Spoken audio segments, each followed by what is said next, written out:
மீனாட்சியை வணங்கி அனைவருக்கும் வணக்கம்.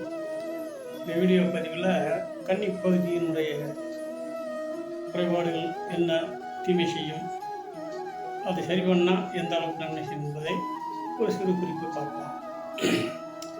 அதாவது மேலூர் பக்கத்தில் ஒரு ஊருங்க, நல்லா வெல்புடுவானவங்க, வசதியானவங்க,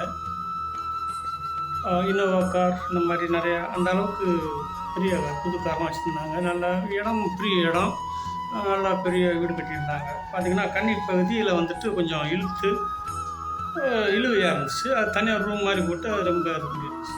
இப்போ நம்ம என்ன சொல்கிறோன்னா, முதல் விதி வந்துட்டு ஒரு வீடு அல்லது மனை என்பது சதுரமாகவோ அல்லது செவ்வகமாகவோ மட்டும்தான் இருக்க வேண்டும். இதுதான் நம்ம சொல்லக்கூடிய விதி. அப்போ அது அனுசீஷாக இருக்கக்கூடாது. அது அனுசீஷாக இருந்தது. அது எந்த பகுதி அனுசீஷாக இருக்குது என்று அனுசரித்து பலன் உரைக்க வேண்டும். அந்த வகையில் அது கன்னி பகுதியாக இருந்ததுனால நான் சொன்னேன். ஏன்னா அவங்களுக்கு வந்துட்டு ஒரு புரிதல் வந்துட்டு ரொம்ப கஷ்டம் அன்றைக்கி இருக்குது. மக்கள் புறாமே துன்பத்தை சுமந்துக்கிட்டு தான் இருக்காங்க ஒழி, அது வழி தெரியாமல் இங்கங்கேயே போகிறாங்க.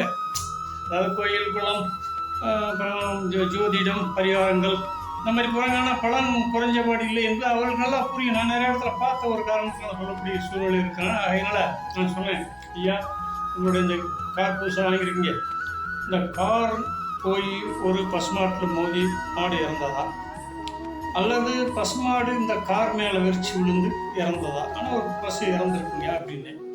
அவர் என்ன அப்படி கரெக்டாக சொல்கிறீங்க, நான் படுத்தாங்க போனேன், திடீர்னு ஒரு பசுமாடு வெறிச்சு வந்து காரில் விழுந்து மோதி இறந்துருச்சு அப்படின்னாங்க. புரியுதுங்களா? விலங்குகள் பாதிப்பை தரக்கூடும், அதே போல் விபத்தை தரக்கூடும், இழப்பை, அவமானத்தை, இன்னும் சொல்ல போனாக்க குறை மாத குழந்தைகள், அபார்ஷன் ஆகக்கூடிய குழந்தைகள், இதெல்லாம் வந்துட்டு இந்த கன்னி பகுதி சரியில்லைனா நடக்கும் என்பதை நீங்கள் தயவுசெய்து புரிந்து கொள்ள வேண்டும். அதை சரி பண்ணி வைத்தோமானால் அருமையான குழந்தை, அது பேரும் புகழும் பெறக்கூடிய குழந்தையாக அந்த வீட்டில் செல்லும். அந்த வீட்டில் இருக்கக்கூடிய ஆடு மாடுகள் எல்லாமே நல்ல பலனை தரும். இது ஒரு உதாரணம் புரிந்து கொள்ள வேண்டும். இதே போலத்தான் பார்த்தீங்கன்னாக்க ஒரு இடத்துல போயிருக்கோம். பார்த்தீங்கன்னாக்க கன்னிப்பகுதி டோட்டலாக பள்ளம். அப்போ நம்ம சொல்கிறோம், கன்னிப்பகுதி பள்ளமாக ஒவ்வொன்றுக்கும் ஒரு பள்ளம். அவங்க வீட்டில் ஈசானியம் வந்து பாத்ரூம் இருந்தது. ரெண்டையும் இணைச்சி பார்த்தோம்னாக்கா தலைவன். இப்போ தலைவனுக்கு வந்துட்டு ஒரு பெரிய வியாதின்னு சொல்லுவாங்க, ராஜ வியாதின்னு சொல்லுவாங்க. அந்த மாதிரி ஹார்ட் அட்டாக்,